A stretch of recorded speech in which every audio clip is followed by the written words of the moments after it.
Okay, this is episode 13, AI Automation and Etsy Empires, tech that gets you off the chair and back your time.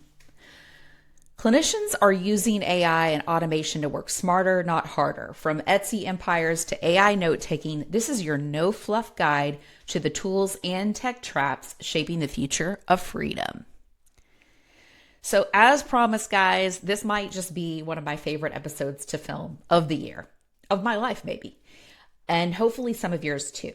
So if you are a technology AI nerd and love to nerd out on all of this stuff, today we are chucking this episode full of all of these tangible tools out there for you to automate probably some of the stuff that you're doing manually that you don't need to do anymore. It will probably also help save you some money in terms of automation and not necessarily having to pay for this thing to be done manually anymore. So today we're diving into those tools that are getting clinicians off the chair and back their time. It's packed, it's practical, and it's the exact conversation I wish I'd heard when I was buried in 30 sessions a week, wondering if freedom was just for tech bros. So grab your coffee, open your notes app, and let's get into it. Okay, so you know I love my panel co-hosts, Dr. Jen and Erica, but it is a holiday today, and I am flying solo. So I thought I would give you my full download of everything that has been blowing my mind in AI and technology and automation this year. And if you've ever wished you could run your practice with half the stress and twice the strategy, this is your sign. So before we dive in, let me set the stage. This is not going to be your mom's podcast about what ChatGPT is. So if you're there, this is probably not going to be the podcast for you. If you are looking for the ethical implications of using AI in healthcare, you will find thousands of them out there. But this is not what we are talking about today. And we are not just talking about your typical note taker, scribe, like use this note taker and it'll give you your time back. We'll talk a little bit about that, but we are going deeper into technology and AI that is meant to help you truly break free. So let's dive in. When I was thinking about who our avatar was, as they call it, or who our person is that would be like, yes, and hear this episode and be really excited, I was thinking about it in generational terms. And I think I'm technically a Gen Xer. I was born in 1980. But a young Gen Xer, and we sort of have this interesting upbringing because we grew up in an analog world, but we're now in a digital adulthood. And I remember in 1991, I remember the year, the internet came out and that AOL dial-up, and looking on my screen and thinking, what is this? And just this feeling of excitement of all the possibilities. And I think that if you're that person that when you learn about these new things, instead of going to fear and first thinking about all the reasons why you shouldn't do that, you think about all of the things you can do as a result of it, hopefully this will be for you. I also think about the younger generations, maybe born in the 90s and 2000s, and you've got a real advantage because of the technology that you were sort of born in and used to. And so some of this stuff may not feel as complicated or may not be as much of a lift, but it might also come at a time where you're maybe just starting off your practice and don't necessarily have that incentive to want to get your time back yet. Like, I've trained all this time and now I'm ready to hang up my shingle. And that could be where there's some sort of lack of, why would I want to get my time back? This is exactly what I've trained for. And then I think about the older generation, right? So people that were born in the 50s and the 60s. And I think about the tech lift. Like, a lot of times when new tech is introduced, I know certainly my experience has been with older employees, when you're introducing tech, that can be a source of fear. If you are still using paper notes and don't trust the internet and are afraid of getting in trouble, this is probably not going to be the podcast for you, because you can think of a million reasons not to use these things. I think that I've also known and worked with quite a few clinicians who were born in the 50s, 60s, and early 70s, and they've adapted quite well. And they are seasoned clinicians that get more than ever why it's important to not trade your time for money. So hopefully this will also appeal to some of you as well. Okay, let's get into this very special episode today. So I'm flying solo today, and this is going to be chock full of tools. We're going to go at a pretty fast pace and cadence, but you'll get all of this in the show notes. And I just want to give you all of these tech goodies that I'm learning about. I want there to be just like so much takeaway. And when you are listening to it and you're getting off of the podcast, you're thinking, oh my gosh, there's all of this stuff, this world of possibility. That's what my hope would be at the end of today. So if I get a lot of messages and if we can see the engagement on these, then I will do more of these at a later time. And it could also be like clinicians just don't care, which is totally fine too. So here we go. All right, so a little backstory. My dad's an electrical engineer. My mom's a computer programmer. So my love for all things tech probably came pretty naturally. A lot of clinicians are either afraid to adopt these tools or they're so buried in their week to week that they just don't even feel like they have the time to figure it out. Like, where would you start? And then even when you start, sometimes the tool becomes obsolete, right? But if you take the time to learn what's out there, it's a total advantage. And tech can be a path to freedom for many. It's not just another thing to manage. So as a mom of 3 kids, 11, 11, and 10, I started to get this picture of the world that I probably never would have saw had I not had kids. And if you guys are parents of that age, you can probably identify if you're ever watching what they watch. It's usually a Mr. Beast or a Dude Perfect or Mark Rober, Jesser.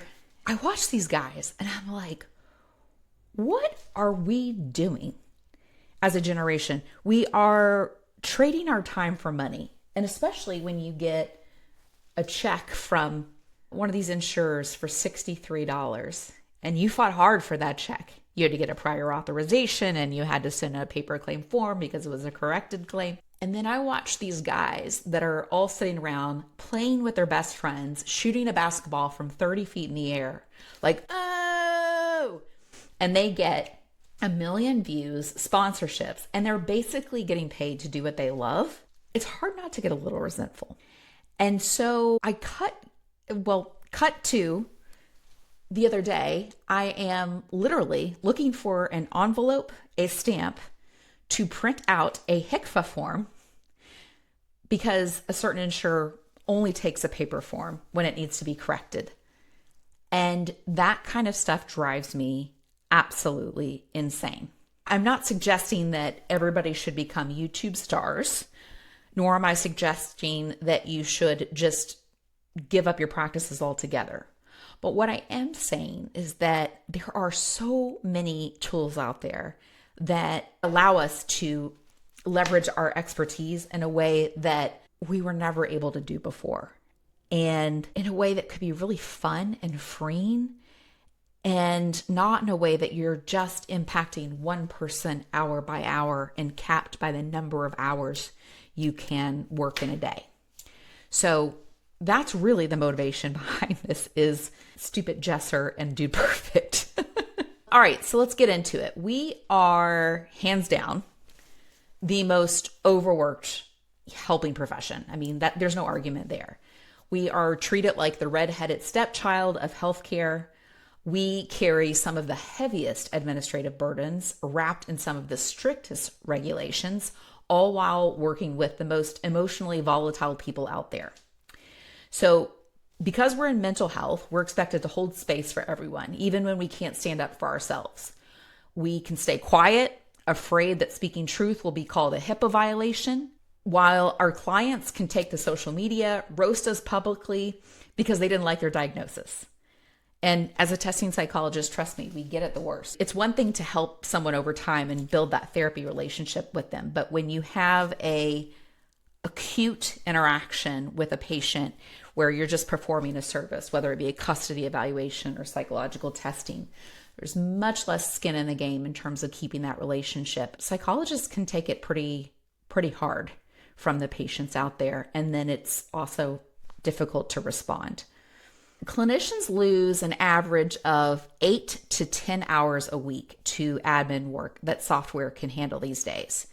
I want to talk a little bit about the sort of process that I think a lot of frustrated clinicians, physicians, chiropractors, physical therapists, dentists, this is not just therapy clinicians, but clinicians of all professions are struggling with, which is the level of administrative burden purposefully put on the private practice clinician to handicap them so that they can't compete with the other providers out there who are also the payers. So in this new system, you find yourself providing 2 to 3 hours for each billable clinical hour you are getting paid for. And the math doesn't math, as we all know. It's not sustainable. And that's why, unfortunately, so many clinicians are closing down their practices. So what do we do about it? Well, outside of becoming an Uber driver or a YouTube star, I think we have to look at automation. We have to fight fire with fire. And when the insurance companies are using AI to deny every third claim, maybe we use AI to adjudicate every third claim. There are ways to do that in a HIPAA compliant way. And again, I'll let you find all of those episodes about HIPAA compliance. But today I'm going to talk a little bit about what tools are out there at our fingertips and ready now. So my number one most favorite platform right now that is blowing my mind is Admira. And I am not in any way compensated by Admira. This is not a sponsor of the program.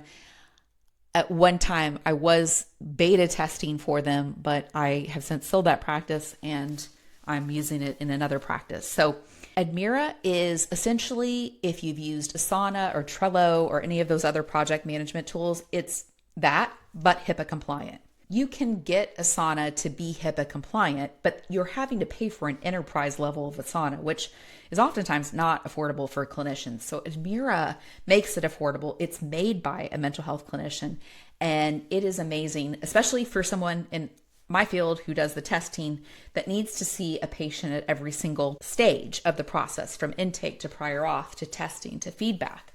So it moves them throughout that, but then you can also use it as a CRM. So you can match it with your therapist, you can verify benefits, you can use it as a texting or email service, you can automate triggers. Now this has been really helpful for us because we get a lot of calls every day on when's my report going to be ready? Has my prior auth come in?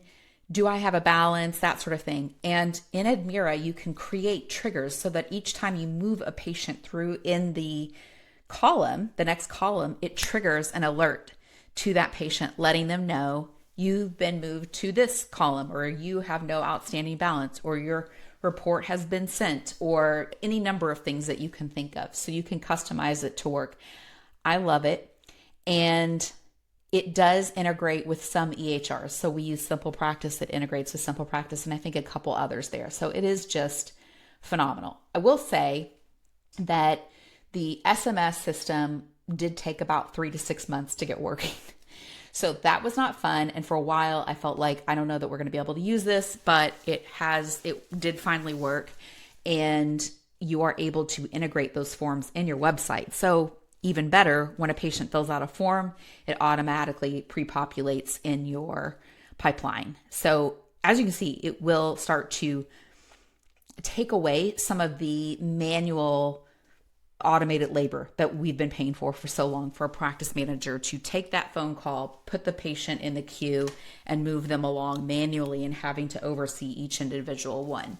I love Admira for so many reasons, and it's phenomenal. Admirra. Quick pause. If you're listening right now and thinking, okay, I need more of this in my life, here's what to do next. join our Facebook group at facebook.com/off the chair, or follow us on Instagram at Off the Chair Podcast. Now, I like Facebook groups, maybe because I'm old, but I enjoy having a solid place that's a native platform that you go to every day and you can get updates from us. If you're regularly on YouTube, hit that subscribe bell and you will get reminders and notifications every time we have a new show. I know you hear a lot of people say, don't forget to subscribe and share, and it just falls on deaf ears because everybody's asking for that. But it doesn't just help us grow when you subscribe, it helps you grow. And here's the reason why. By hitting that bell, by subscribing, if you like what it is that we're talking about, and there's a calling for you to do this, you have this pain point if you're listening to us and you're listening to us regularly, this plants that seed every week where you get those little freedom reminders. You're already filtering out the noise and you're only bringing in exactly what works. And so these regular micro reminders will keep you from slipping back into that burnout hamster wheel. So don't forget to subscribe and maybe share with a friend if you feel like they could use it as well. So the almost there tech frontier, there have been a lot of tech platforms that I have tried along the way to solve problems. And I have tried two particular ones. One was Therapy Flow and one was TheraSAS. I think they're both must be built out of the same thing because it's not super intuitive for the everyday therapist to do what you got it for. And while they're both pretty affordable and accessible, and I did find the customer service was great with TheraSAS, Therapy Flow, not so much. There was a lot of you would have to join their support meeting and then try to kind of vie with the other people that were all there trying to get their support questions answered. And if you can imagine a bunch of therapists trying to figure out how to build a form when on the left it's clicking sites, that's not super intuitive, right? So I feel like it's not quite there yet in terms of plug and play. And I consider myself pretty tech forward when it comes to these things. So for the everyday therapist that is not into or using tech a lot, I think that these are still not quite there yet and could be pretty frustrating for the everyday therapist who's just trying to find a simple CRM tool to manage their patients. I think that having something that is more plug and play like an Admira, or even if you think of when you're building a website like Squarespace, it's like pages, edit. There's no back-end coding. You know what a page is. A page is a page. It doesn't say sites for forms. It's very user-friendly and intuitive. And I think that that is what we need for therapists. We need more of that. So take that for what you will. So a lot of this talk about ChatGPT, I think anytime you say that in healthcare, people are like, oh, no. There's a lot of ways that you can use ChatGPT in a HIPAA compliant way. Outside of simply de-identifying the data, you can also pay for the Teams version where you're not training a public bot, you're having your own Teams workspace private bot. Now, it still doesn't mean you can upload patient like PHI, but it's a bit more of a secure level of an interface. And then beyond that, there is building GPTs. So building GPTs takes it a step further, and it allows you to create these master prompts for something that will automate a process that maybe you do on a regular basis. So I'll give you an example. I created a practice manager GPT where this would think like a practice manager, and it would start to create automations, flows, professional ways of responding to patients, that sort of thing. And our VA, who is offshore, has greatly benefited from this because they were able to then say, how do I respond to this patient who's really upset about their balance? And then it comes up with this really nice cohesive thing for them to say. So that's one way that you can build a GPT for what you need to do. But the thing to remember is you put trash in, you get trash out. So Your GPT is only as smart as you are, and that's why the prompting is really, really important.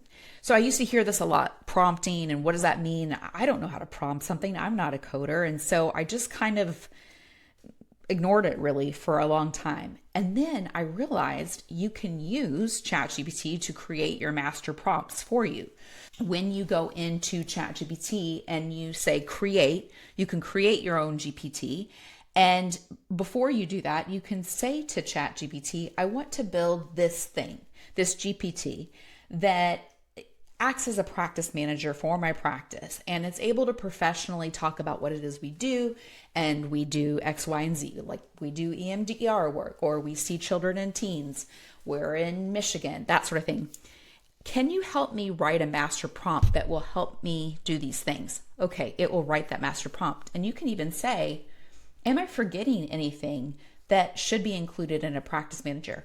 Yes, X, Y, and Z. Would you like me to incorporate that in your master prompt? Yes. So it puts that in there. And then you can further chat with this GPT. So you can say, that's not right. What do I need to change in this prompt for this to be different, for this to have a different output? And it will tell you how to tweak it over time. So that's where I love building these GPTs for various functions that I need to automate. Sometimes it's just looking at a P&L and saying, help me analyze this each quarter. And I want you to make sure that you're removing this line item here. Another example I'll give when you are chatting with ChatGPT or any LLM for that matter, whether it be Perplexity or Claude or Jasper or any of the ones that are out there. If you were to try to do your social media marketing, and I'm sure a lot of people have tried to just say, write me an Instagram post about anxiety, you're going to get some boring, generic anxiety post that no one looks at. And everybody's like, that was just a waste of time.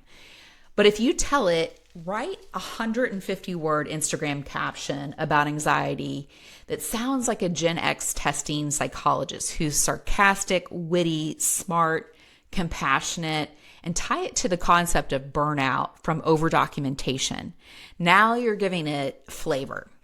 You're giving it tone and context. You're giving it a story to tell. So that's the difference between AI that sounds human and AI that sounds like a brochure.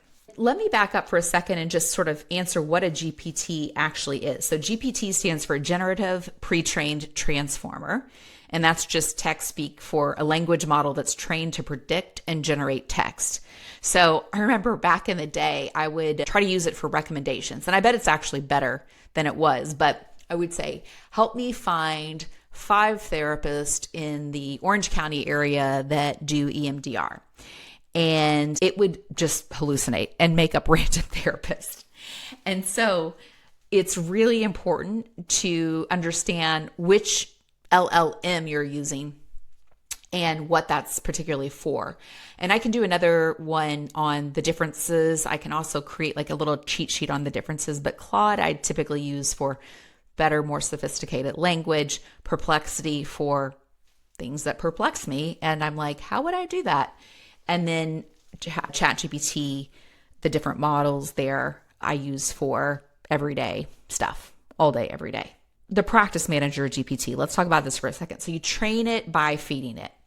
You put in your practice policies, your onboarding scripts, your SOPs, your staff communication, your org chart, your weekly to-do list. Then you tell it what role you want it to play. You're my virtual practice manager. Your job's to help me automate communication with clients, draft staff updates, suggest workflow improvements.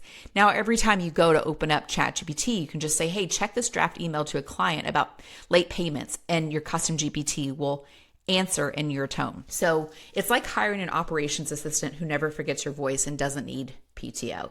All right, quick intermission for something I am ridiculously excited about. We're forming our first ever Off the Chair Mastermind class of 2026. Okay, this is not another mastermind group where we all sit around and talk about how wonderful everything is going. It's not another group chat.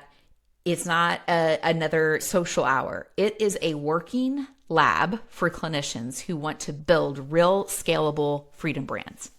So whether that means passive income products, learning the ops side of running your practice off the chair, or even building it to sell, This mastermind will give you the strategy, accountability, and community it takes to make it real. So if you ever said, I know I can do more, I just sort of need a roadmap, this is it. When we created this podcast, it was just an idea. And I don't think I ever would have done it had I not had 2 other accountability partners where we set a day every week, carved out that time and did it. And here we are above, I think it's the statistic is 97% of people who start a podcast don't get beyond 3 episodes. And here we are at episode 13 or 14.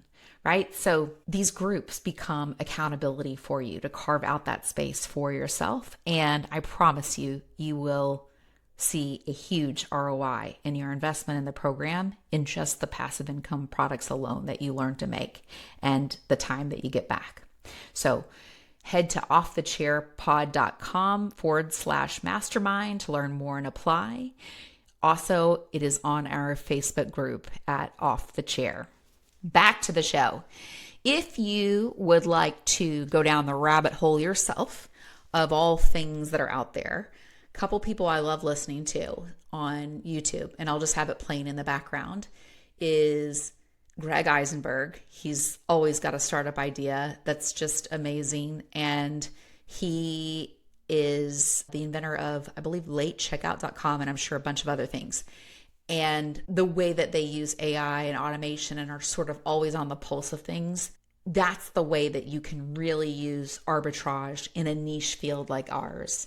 Whether you be in the physical therapist space, dentist discipline, it doesn't matter. Nobody else is watching that show. So that's a great show to watch in terms of figuring out how we can take those tools and apply it to clinicians and use it as arbitrage to further get off the chair. And then the other ones that I love are Alex Hormozy. He's great with marketing. Layla Hormozy, his wife, she's great with building and the ops side of things. And so these are some great things for you to just kind of tool around and learn all the different tech tools that are out there. And there's also a website called There's an AI for That. I believe it's there'sanaIforthat.com. And you can just type in whatever you're trying to do. There's an AI for that. So that's another way that you can find more of these tools and resources. Okay, so let's shift gears for a minute, because while these AI tools and automation are sexy, freedom isn't just about tech. It's about clarity. It's about actually knowing what's happening in your business without spending your whole Saturday buried in spreadsheets. So this next set of tools is all about visibility, seeing where your time, energy, and money are really going. And you've probably heard the saying, if you can measure it, you can move it. So I'm going to take it one step further. If software can measure for you, you just bought back your Saturday. So let's talk about a little tool called Time Doctor. During the pandemic, we all went remote. And then after the pandemic, I think we all stayed remote. And so we got a lot of double dippers, quiet quitters, and just a lot of nonsense when it came to hiring people. And combine that with this feeling of I don't need to be babysat or micromanaged, or I don't want to be held accountable. And it becomes a real disaster for your practice in terms of cost containment. So Time Doctor is something that I have used for years that has been really, really helpful. And it can be a game changer for you in terms of just managing remote teams. So each of your employees log into it. It could be a browser that's installed in their desktop, and it will log hours. It will take periodic screenshots. It'll show which apps or sites are open while they're clocked in. And it's not about micromanaging, it's about transparency. So if you are seeing that someone is stuck in your employee handbook for an hour, and you can see, oh, they were trying to find passwords, that tells you you need to change your onboarding policy so that they better know where to find what they need, right? So it helps you identify bottlenecks. Also, you're paying for productivity, not YouTube rabbit holes, right? So when we first rolled this out, and still to this day, when we ask people to sign part of their employment application that they're okay with using Time Doctor and what it is, the only people that tend to have privacy and security concerns are the same people that were usually caught scrolling YouTube or whatever during the time. And so I find it to be a really effective sort of screener for those people who do not want to be held accountable and are maybe already looking to double dip or quiet quit. Time Doctor also helps reveal who's working smart and who's working hard. So I had quite a few people that I would hire and I would think their list is just piling up, but I don't feel like anything's getting done. And you could see where they're spending most of their time. And I had someone that was a practice manager that was in Gmail for 8 hours a day. Well, that's probably not going to be super helpful. I need you to be in Ring Central and our CRM and talking to patients and sending copay collections and that sort of thing. So Time Doctor can really help from that standpoint as well, especially when you're training people.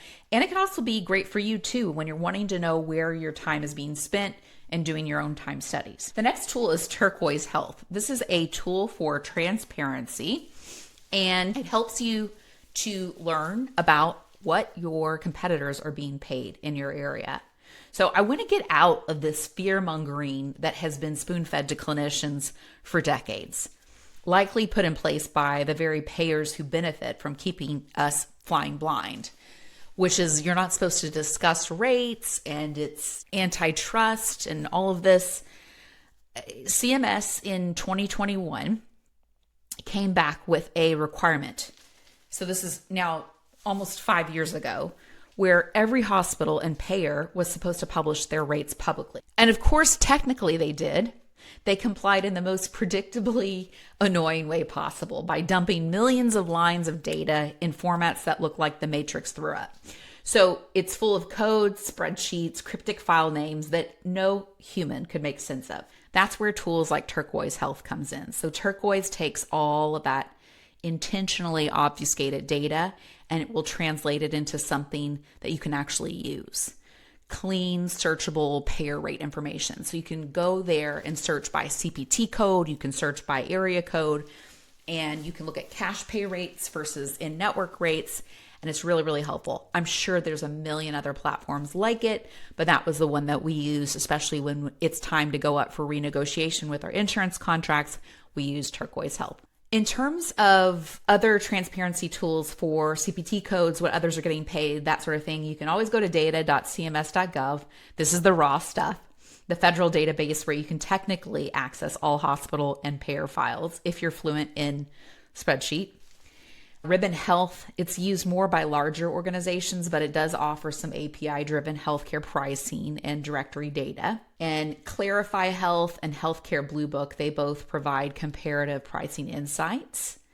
And then ZocDoc's transparency dashboards. This is a newer, evolving one. It helps patients see estimated out-of-pocket costs, and in turn, it helps clinicians see how their rates compare locally. So all of these are really, really helpful to make sure that your rates are the most up to date. And again, if you don't have to deal with insurance, good for you. Set your own rates. Next tool is Mentaya and Reimbursify. So this is making insurance work for you.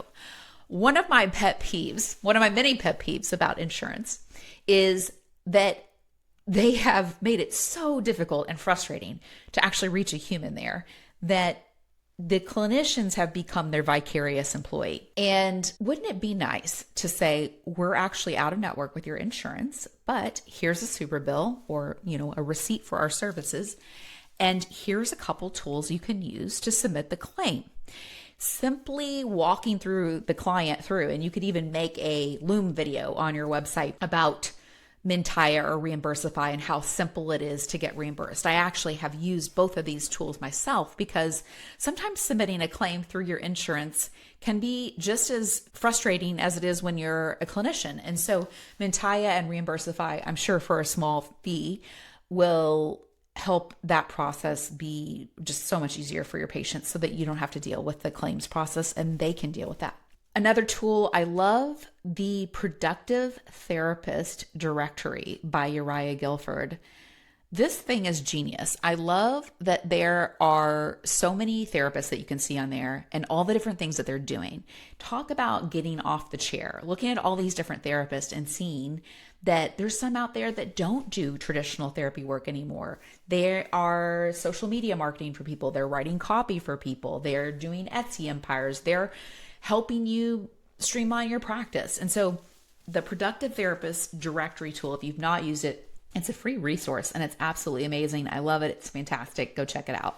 Notion plus Airtable. This is the next one. So these are sort of command centers. Think of these like your digital dashboards. This is like the control center of your starship.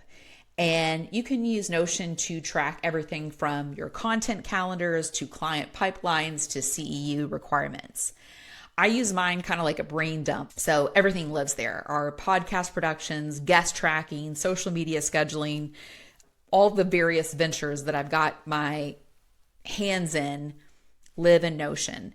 And I've used Google Docs for quite a while, and I really just enjoy the ease of Notion, being able to see it all in one place versus having to sort of click around in Google Docs. So Notion is something that is really, really helpful.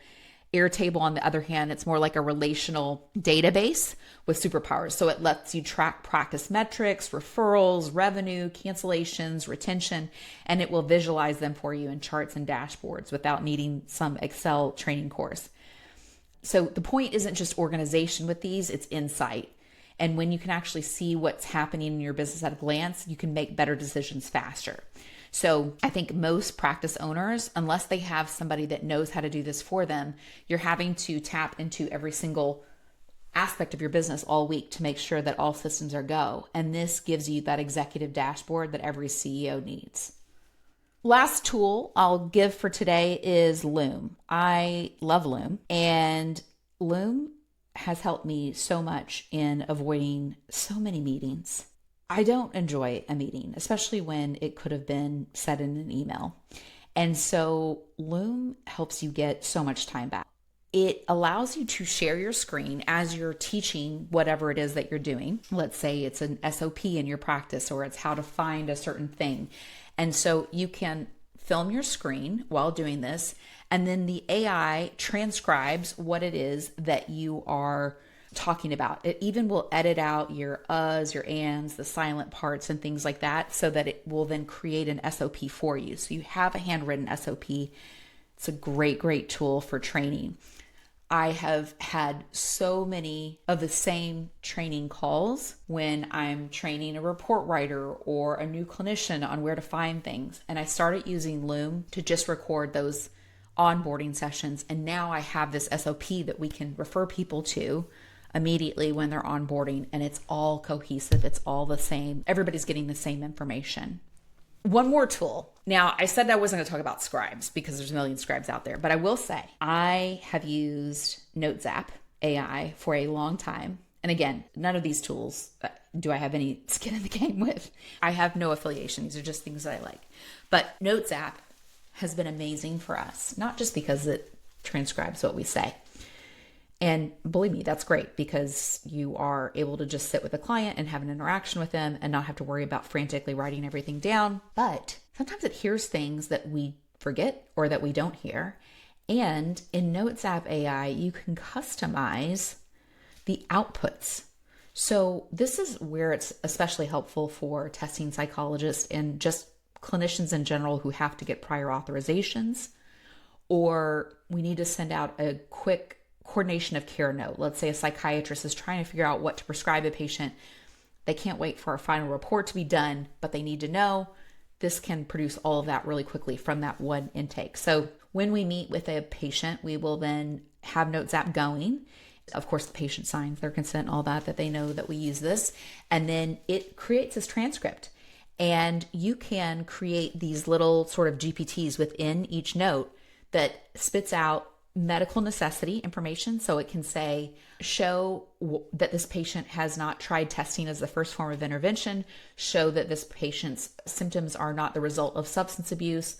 So we can just plug in all the medical necessity guidelines and criteria, and it will then create that note for us. So the administrative burden alone that you have to deal with of writing prior authorizations, especially in a testing practice, has been solved with this. It's all right there. It pulls it out right there from the client's intake. The second piece it can do is treatment coordination of care. So it can create that note and it becomes a nice marketing referral and resource because now you've got this nice note of, Thank you for the referral, Dr. Johnson. We met with your patient today. We plan to do this testing on April 15th, and we will send you a follow-up as soon as they are done. And it's just a nice little, like, we got your referral, this patient's being taken care of. It's a great thing. So you can do 10 different of those types of automations within Notes app, and I love it for those reasons. This one is just pure creative play, and it's so fun. I'm sure you guys have heard of Dolly or Midjourney, and these are some of the AI image generators. If you've ever played with these, the image generations can be less than perfect, especially if there's text in them, as you'll notice. And so I think a lot of people just sort of give up on it. And I think for Midjourney, you have to be in a Discord group. I don't know. It just was not that straightforward. But God love Google. They just came out with Nano Banana. And if you type in Nano Banana, it will just bring up a very simple Google-like box, and you can get it to generate pretty much anything that you want to. Now, remember our first rule, trash in equals trash out. So if you just say, generate me and like make my headshot look good, it's not gonna give you what you want. So what I typically will do is I go into ChatGPT and I will say, can you put me in like sort of like a modern looking suit? I'm sitting on like a stool, something casual, minimalist, modern. I can even take images from Pinterest and say, I really like the vibe and the aesthetic of this. How might I describe this to Nano Banana? And then ChatGPT will help me create that master prompt that then goes into Nano Banana and creates these awesome things. And I'll share on our Facebook group and on Instagram these tools that have been generated. It will blow your mind. First off, how professional would it look to have all of your clinicians or all of the people that worked in your practice to have the same cohesive photograph? Everybody sitting in the same studio lighting, uniform colors, just looking so professional. How much money would that take? How much coordination would that take? All right, everybody, a photographer is going to be here on Thursday, October 22nd. Oh, well, Sally's out then. Do we want to? No, this does it in about 5 seconds, and it is a game changer. If you are still using your Olin Mills headshot from 1994, do yourself a favor, go to Google Nano Banana and say, take my exact likeness that I'm uploading here and make me a great professional headshot that signals healing and peace and comfort. Put some earth tone scarves around me and put me in a therapist chair, however you want to look, right? Whatever your vibe is, it will do all of that. And I can even go back to ChatGPT and say, that, well, it gave me this, and that's not what I was looking for. I was looking for this, and it will help me tweak that prompt. So play around with it, have fun. Nano Banana, mine's blown. So hopefully this gave you some really good stuff today. So if you loved this one, please do me a favor, subscribe, rate, and share it with another clinician who's ready to stop trading their time for money. Subscribing does not just help us, by the way. It helps you stop losing momentum, because let's be honest, life gets busy. You'll hear an idea, you'll love it, and then by next week, you're just back in the hamster wheel, right? When you subscribe, we show up in your feed like that colleague who gently reminds you, hey, remember you said you wanted to stop taking 30 clients a week? So it's not about algorithms, it's about accountability. Subscribing to this channel is how you plant that seed for freedom. So every episode is just a small nudge, a tool, a mindset shift, a shortcut that pulls you closer to the business and the life you actually want. So we're not trying to fill your notifications or your inbox. We're trying to fill your toolbox. You'll find all the tools we mentioned today in our show notes. And if you join our Facebook group at facebook.com/offthechair, you'll get daily tips, many tutorials, and reminders that retirement doesn't have to mean burnout at 75. I'll see you next week. Same mic, new freedom.